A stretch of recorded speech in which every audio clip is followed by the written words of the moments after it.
Hai semua, Assalamualaikum warahmatullahi wabarakatuh dan salam sejahtera. Bersama Cikgu Shu dalam mata pelajaran Sains tahun 1. Baiklah, sebelum tu Cikgu nak minta murid untuk like dan subscribe channel Cikgu. Terima kasih. Pada hari ini kita akan belajar tajuk gunakan deria sepenuhnya. Gunakan deria sepenuhnya. Baiklah, objektif pembelajaran kita pada hari ini. Pada akhir pembelajaran, murid dapat mengenal pasti penggunaan deria lain sebagai ganti sekiranya satu deria tidak dapat berfungsi. Yang kedua, murid dapat menyatakan dua alat yang boleh membantu organ deria yang tidak boleh berfungsi dengan baik. Okey, kita tengok situasi yang diberikan. Okey, situasi ni ada juga dalam buku teks kamu. Kamu boleh tengok buku teks. Okey. Bekalan elektrik terputus. Linda tidak dapat melihat di dalam gelap. Deria apakah yang digunakan untuk mencari lampu suluh? Okey, kamu tengok gambar. Okey, gambar yang diberi, gambar dalam keadaan gelap. Linda ni dalam bilik, tiba-tiba elektrik terputus dan gelap. Okey, apakah deria yang dia digunakan? Apakah deria yang Linda gunakan untuk mencari lampu suluh? Okey, selalunya kita melihat menggunakan apa? Kita melihat menggunakan mata. Kita menggunakan deria penglihatan. Tetapi sekarang ni dalam keadaan gelap, tak nampak apa-apa. Jadi kita dah tak boleh gunakan deria penglihatan tersebut. Jadi kita kena guna deria apa? Okey, deria apa yang kita boleh guna? Okey, jawapannya deria sentuhan.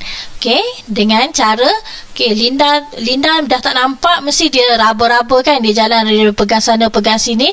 Dia menggunakan deria sentuhan untuk mencari lampu suluh. Okey, bagaimana Linda mengetahui objek yang disentuh ialah lampu suluh? Kan dalam gelap. Dalam gelap dia tak tahu betul ke yang dia pegang tu lampu suluh, ke dia pegang penyapu, kan, ke dia pegang almari. Okey. Kenapa? Bagaimana Linda tahu itu lampu suluh? Okey, berdasarkan pengalaman melihat dan menyentuh lampu suluh. Okey, sebelum ni Linda dah pernah pegang dah lampu suluh tu, rasa dia macam mana, panjang dia macam mana, dia dah pernah sentuh dah. Jadi bila dalam keadaan gelap, dia pegang-pegang, dia cari-cari, dia terpeganglah lampu suluh. Oh, dia kata, oh, ini lampu suluh. Sebab sebelum ni dia dah pernah pegang lampu suluh. Okey, faham Jadi dia menggunakan deria sentuhan. Okey, apabila sesuatu deria tidak berfungsi dengan baik, kamu masih boleh menggunakan deria yang lain untuk memerhati. Macam tadi, kita tak boleh tengok, tak boleh guna deria penglihatan. Jadi, kita gunalah deria sentuhan kita. Kita kan ada 5 deria. Kita dah belajar pada minggu lepas. Kita ada 5 deria yang kita boleh gunakan. Okey. Okey, tengok yang pertama, cermin mata. Cermin mata ialah alat bantu yang digunakan untuk melihat apabila mata tidak dapat melihat dengan jelas. Contohnya kamu nak baca buku tak nampak kabur, nak tengok, nak bawa kereta tak nampak jalan, tak nampak orang. Jadi kamu boleh menggunakan bantuan cermin mata. Okey, alat yang kedua ialah alat bantu pendengaran. Alat bantu pendengaran dapat membantu deria pendengaran yang tidak dapat berfungsi dengan baik. Contohnya kamu ada masalah pendengaran, orang panggil kamu tak dengar, kan? Okey, jadi kamu boleh menggunakan alat bantu pendengaran. Okey. Okey, mari kita ulang kaji. Okey, ini pun ada dalam buku teks kamu, buku teks sains, muka surat 39. Okey, kamu tengok ada soalan 1 hingga 4. Okey, kita tengok, kita bincang satu persatu ya. Okey, soalan nombor 1. namakan bahagian tubuh yang berkaitan dengan deria yang berikut.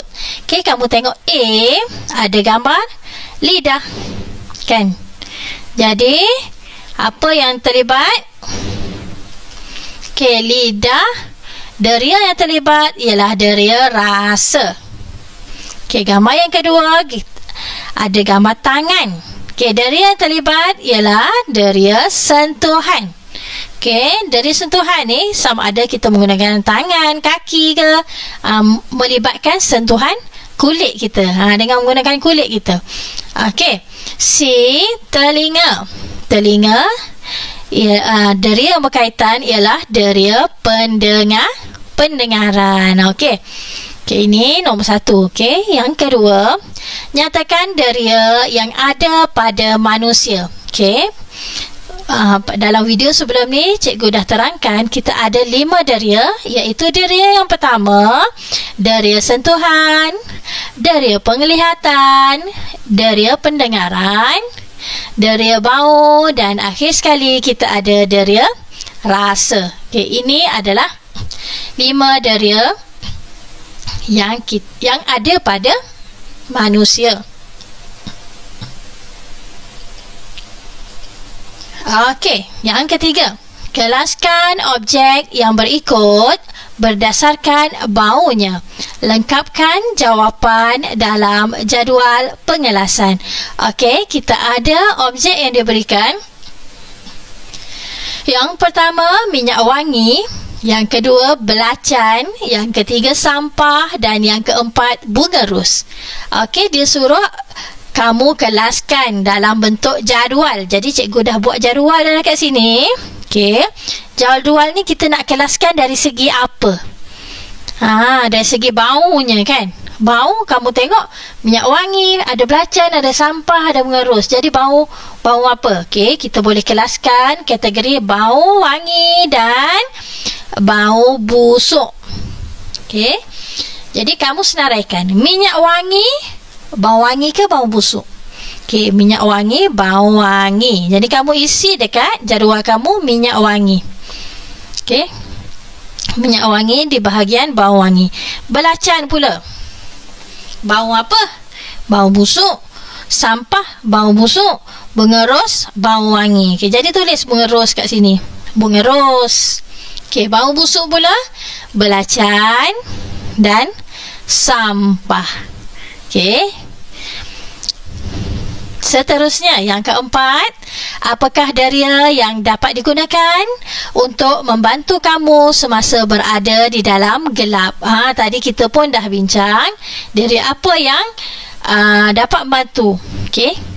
Contohnya budak tu nak cari lampu suluh. Jadi dia gunakan deria sentuhan. Contohnya telefon dia tiba-tiba berbunyi. Dia nak cari telefon. Dia guna deria pendengaran dan deria sentuhan.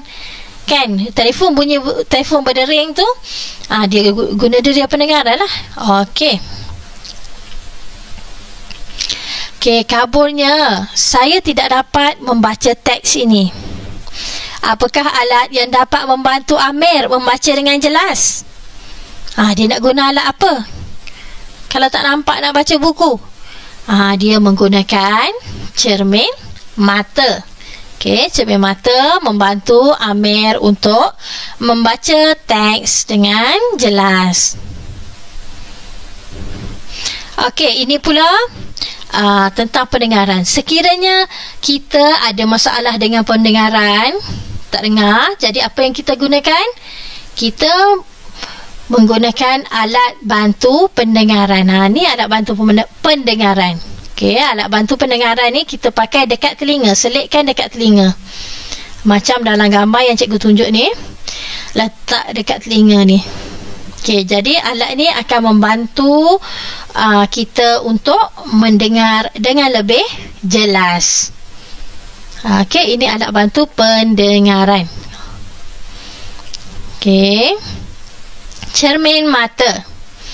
Dua alat yang dapat membantu kita dalam sekiranya kita ada masalah deria penglihatan dan deria pendengaran, iaitu Cikgu ulang lagi sekali, cermin mata dan alat bantu pendengaran. Okey, cermin mata,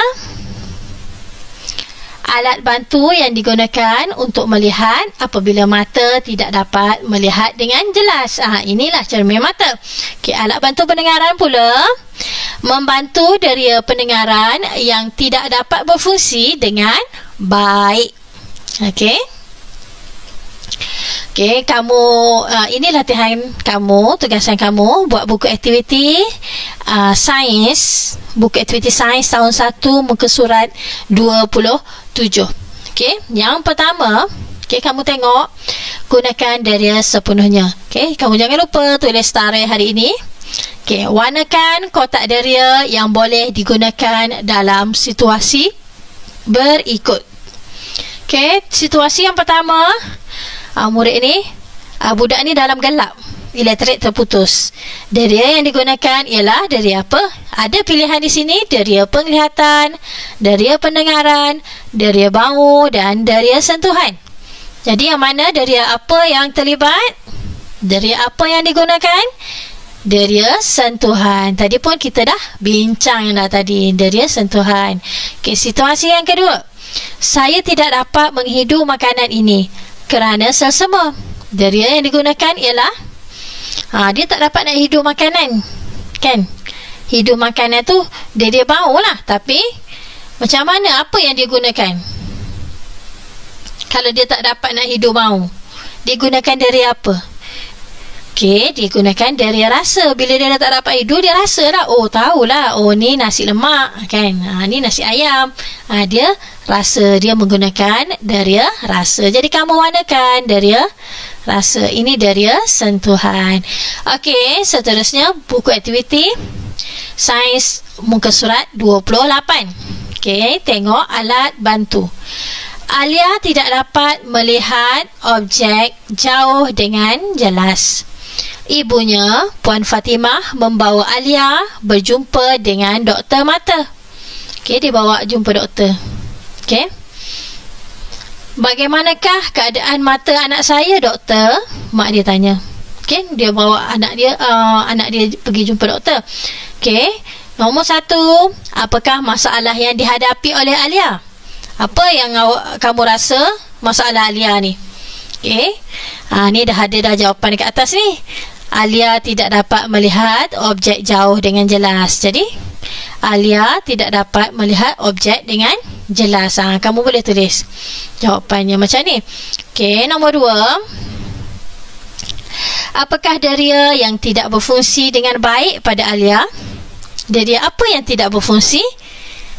Sudah tentulah deria penglihatan, kerana dia tidak dapat melihat, kan? Tidak dapat melihat dengan jelas. Okey. Nombor 3, apakah alat yang dapat membantu mengatasi masalah Alia?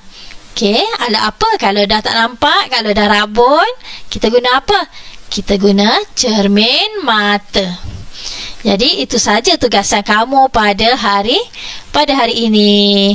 Sekian, itu saja daripada cikgu. Sehingga kita berjumpa lagi. Bye-bye. Assalamualaikum.